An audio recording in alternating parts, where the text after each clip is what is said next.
Give yourself permission to achieve it. And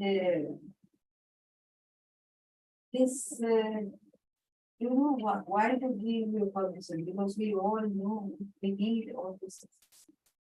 But again, uh, the moment you think of a big dream, what happens is you say, no, you are not enough, you are not worthy enough.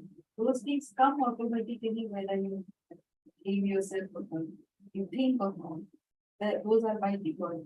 So let us accept as to how we can give ourselves permission. And let me share the screen with which we'll start this journey.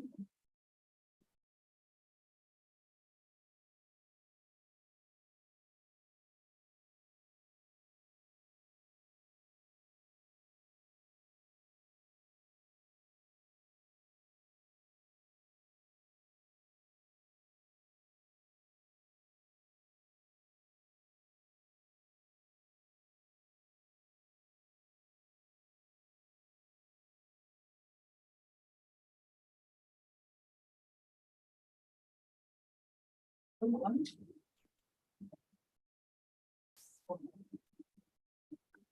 you able to see this?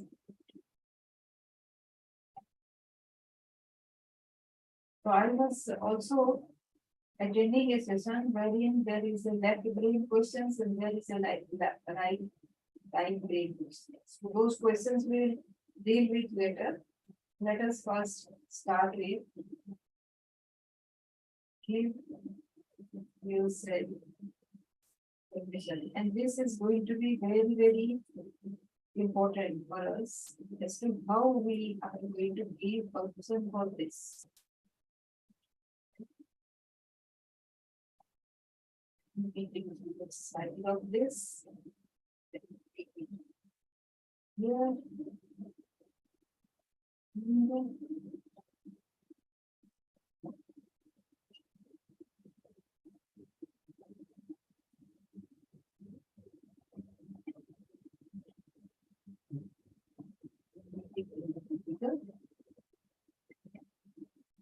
Let us see how we can give permission to be the greatness that we always dream. My friend Roger is a talented financial advisor who struggled to break through beyond the commission threshold of $80,000 a year. He had a dream of building a robust business, but just always seemed to end up getting stuck. He tried practicing on his own with a partner and on his own again. Nothing he did seemed to make any difference. He kept asking, how can I work with clients who have more money to invest? I sent him some referrals, but they weren't the big hitters Google was today. But then an opportunity arose when a friend messaged me about a 19-year-old man who had just won hundreds of millions in the lottery. As it turned out, one of the lottery winners' latest tweets was about an episode of the School of Greatness. I reached out to the young man to congratulate him and warn him of the challenges that would be coming his way. After all, about 70% of people who win the lottery go broke. Some drug addicts or die by suicide within a few years. I offered some support and made myself available if he ever wanted to jump on a call for guidance. He ended up taking me up on my offer. Over the course of several phone calls, I learned his story. Although he seemed to have a solid support team around him, I offered to connect him with my friend Roger and encouraged him to talk with other advisors as well to make sure he had a fiduciary in place to guide his financial decisions. He agreed. I went back to my friend Roger and I asked him if he would be willing to have some calls with a young, not selling anything, just being of help and seeing where it might go. He agreed, and before long, we had several calls take place among the three of us. The young man had also connected with several other professionals before letting me know he really liked Roger and wanted to work with. Imagine my excitement when I called Roger to tell him the great news. Dude, This is going to change your life right now because this client is going to make you a multi-millionaire. And then he said something that so totally surprised me. I'm not ready for it. What? I got that's what do you mean not ready for it? I have never had a client that big. I don't know how to manage that much. I practiced a little tough love. I am telling you right now, I don't think I can be your friend if you are unwilling to take this risk and take this on. You have been asking me for years for bigger clients. Now, here I am helping you, and you are telling me you can't work with him because you don't feel ready. Then I let him have it. I can't send you business if you are not willing to go for it. Why was I so annoyed with Rosen? Because life was offering him an opportunity, one he had dreamed of and desired for so long.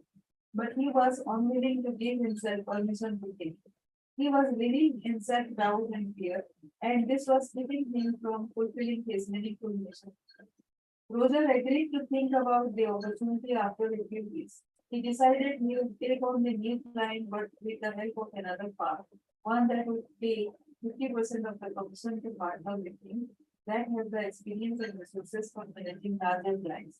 This partnership gave Roger the comfort he did at the start, but it only took a couple of years for him to grow the confidence of to manage not only the young man's financial matters but also several other bigger clients on his own. He then made 100% commissions instead of only 50%. In a way, by bringing in a partner, Roger gave himself a partial permission to succeed. He didn't fully trust his ability, so he felt he needed someone else's credibility to take on bigger clients. It was a step in the right direction because he was willing to act. When he eventually realized that people he leaned on did not know much more than he did, he had the confidence to give himself full permission to go all in. And yes, wasted words. A treason of your own making.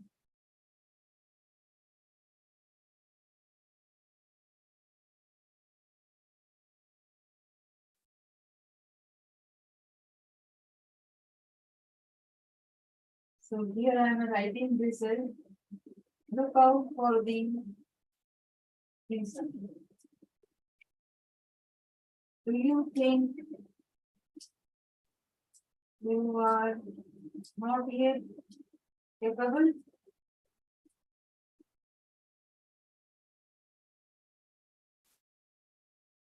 It seems everyone is looking for permission these days, whether it is from a therapist, coach, friend, client, or family member. We are all looking for someone to give us permission.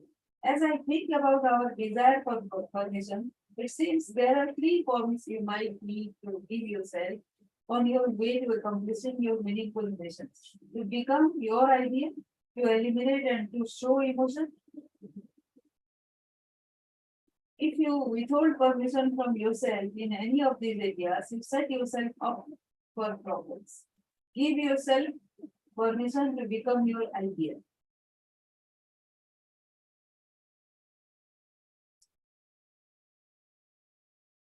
The result of not permitting yourself to become your ideal is jealousy and insecurity. I love how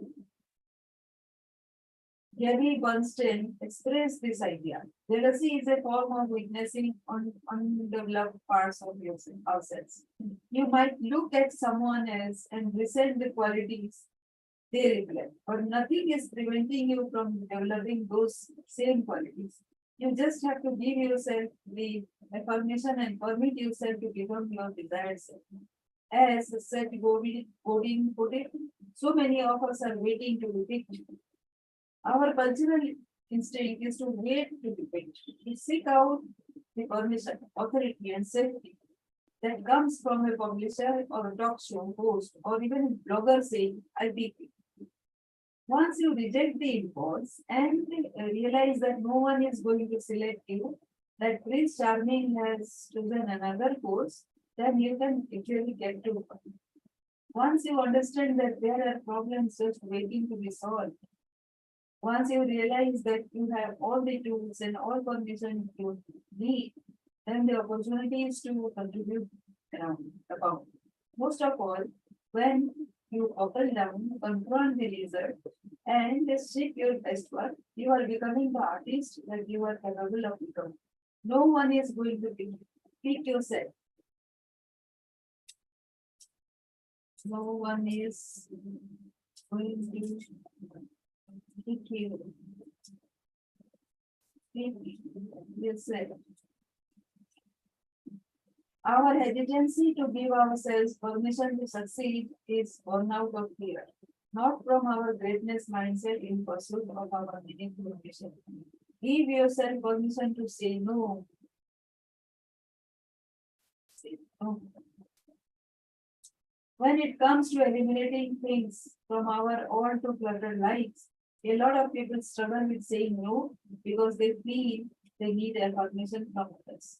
It goes back to the identity issue.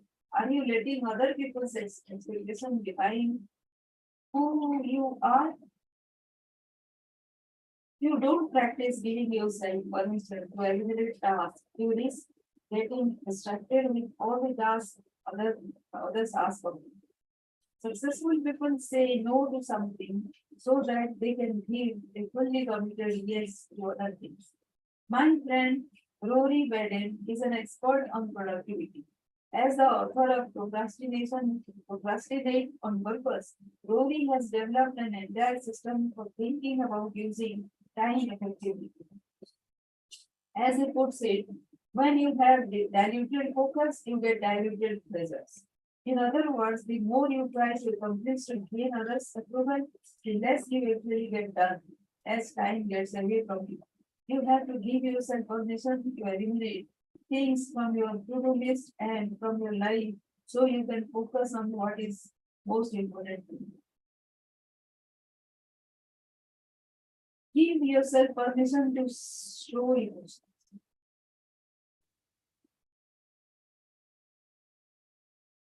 Can you think of a time when you did not permit yourself to feel the full state of emotions you needed to in order to heal your past? Maybe you didn't give yourself permission to feel that pain because it was uncomfortable or awkward. Gabby also speaks about this form of permission. She refers to category of emotions she calls impermissible feeling. She says everyone has endured some level of trauma, and within that trauma are often shameful feelings of inadequacy, rage, or self-hate. Distinguish.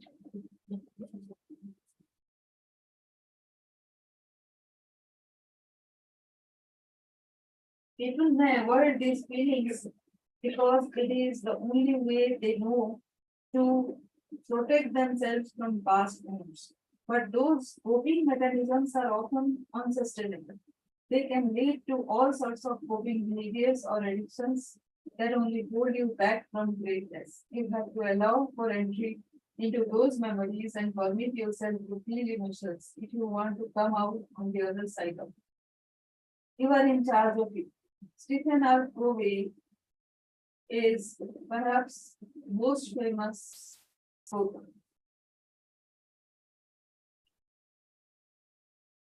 You are in charge of you. Read Stephen. Stephen.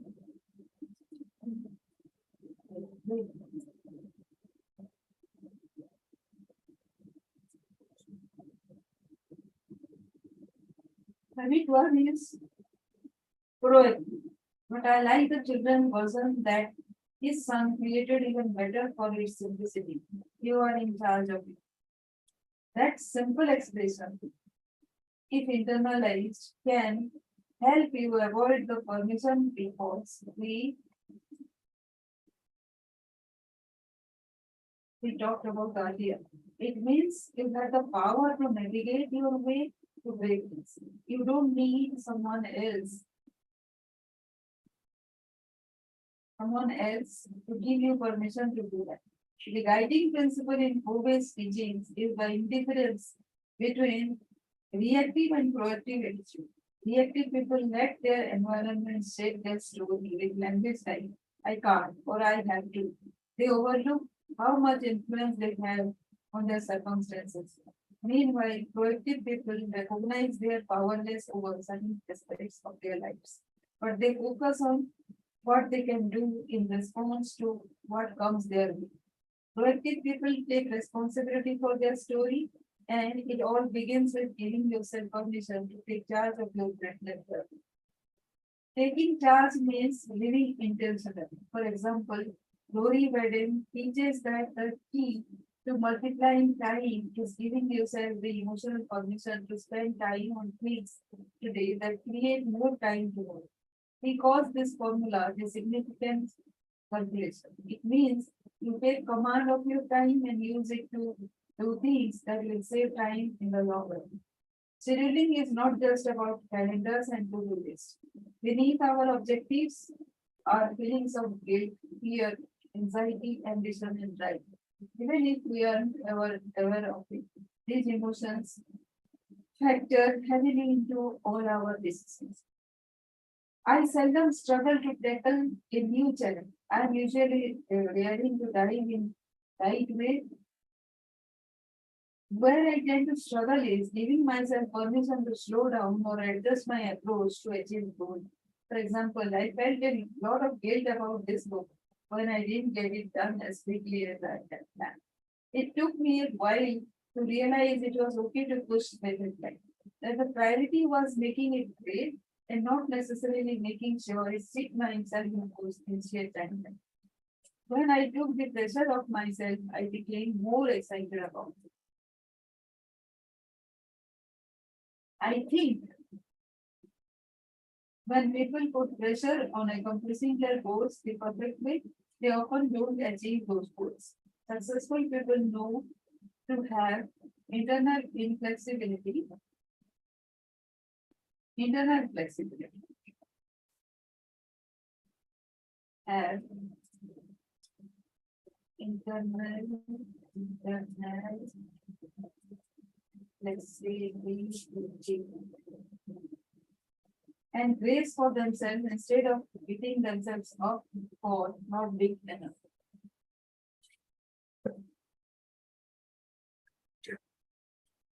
Above all, you need to know to give yourself permission to step back, step aside, or take whatever steps you need to in your journey to greatness.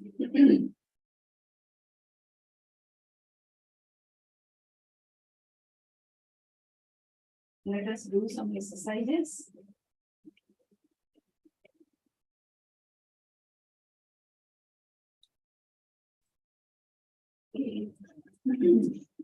Matter of life or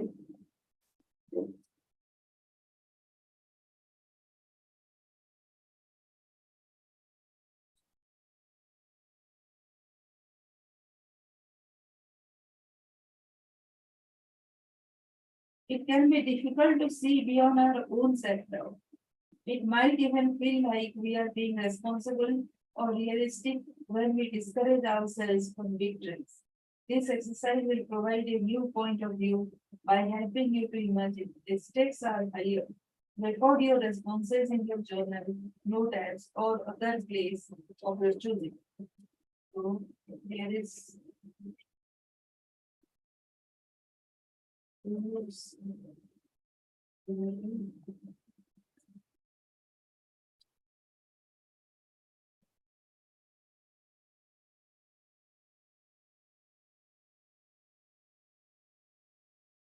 think of a goal you have been wanting to accomplish, you have not made progress toward, and write it down. Raise the stakes. Imagine you live in a society where the most productive people are allowed to live. Each year, a tribunal assesses each person's accomplishments and decides their fate. Now it is your turn to be assessed. They look at your list of achievements and perceive you have failed to accomplish the main goal you set for yourself. Someone steps forward to take you away.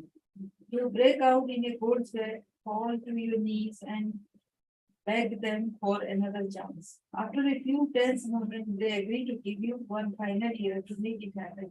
But you have to submit a convincing plan for how you will do it. Make it happen.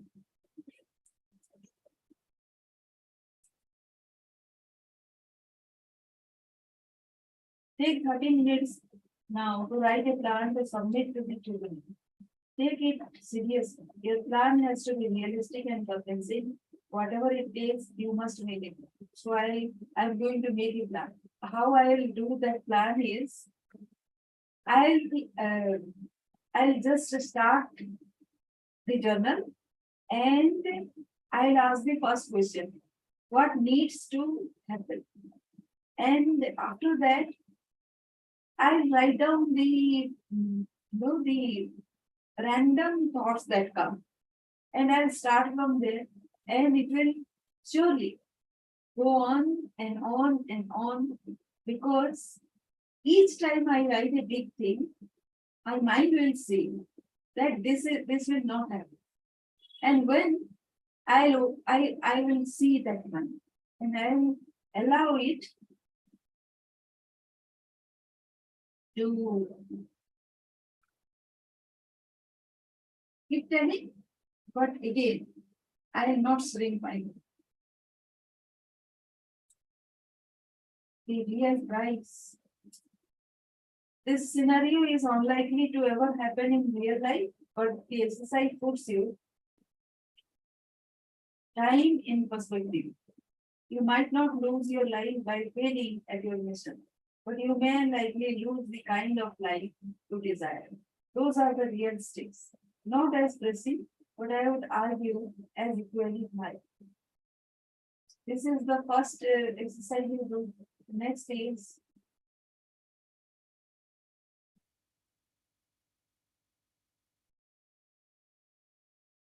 run yourself.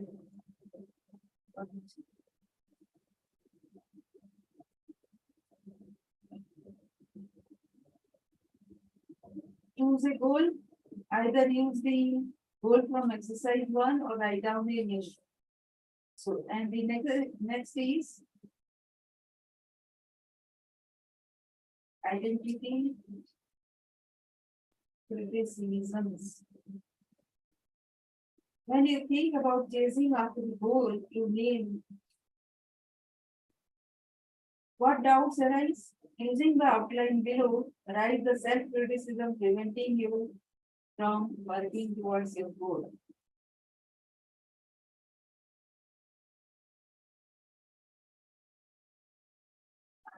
And enough. You're thinking like this. I am too old. Are you thinking like this? It is too irresponsible, selfish to go after this goal. It is too selfish to go after this goal.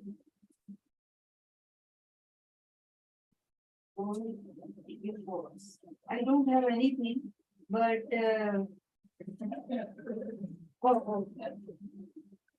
because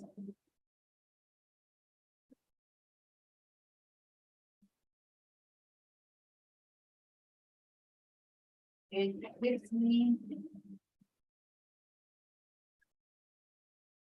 an open and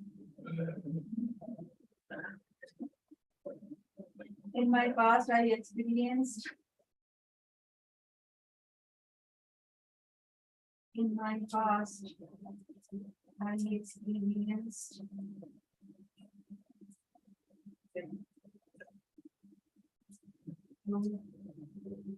convert money drinks.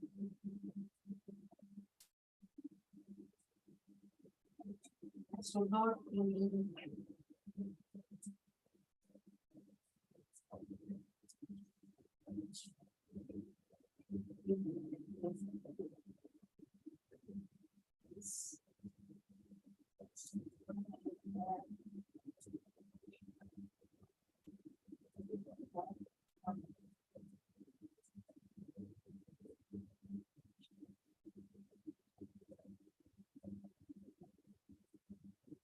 Step 3 is craft permission statements.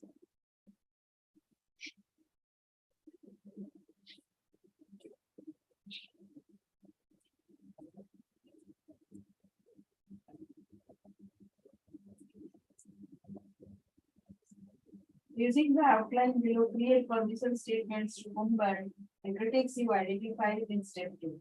I give permission to control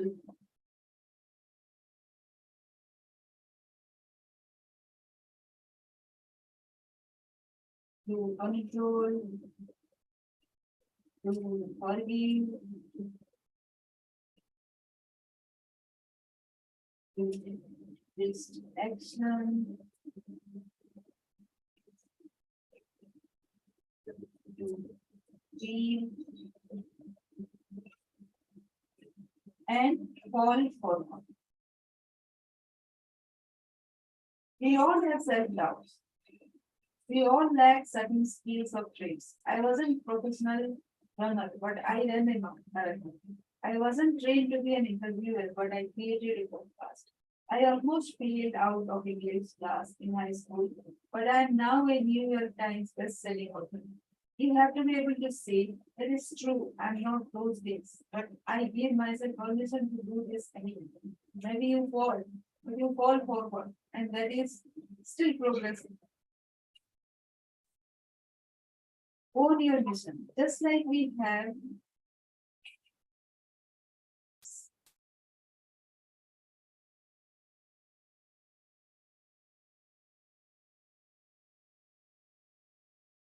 all forward.